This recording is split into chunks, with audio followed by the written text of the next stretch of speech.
2 साल पहले की बात है।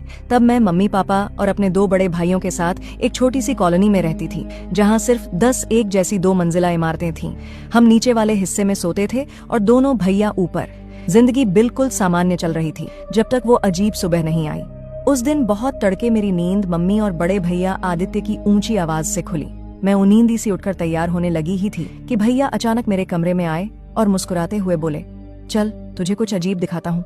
मैं थोड़ा घबराई, लेकिन उनके पीछे पीछे मम्मी पापा के कमरे की खिड़की तक चली गई। बाहर सर्दियों की घनी धुंध छाई हुई थी और हमारी कॉलोनी के सामने वाली सड़क के ठीक बीचों बीच एक आदमी खड़ा था।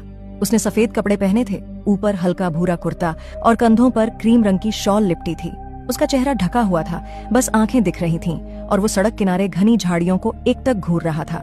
हम लगभग 10 मिनट तक उसे देखते रहे, लेकिन वो जरा भी नहीं हिला, जैसे पत्थर की मूर्ति हो। मुझे उतना डर नहीं लगा शायद किसी का इंतजार कर रहा होगा।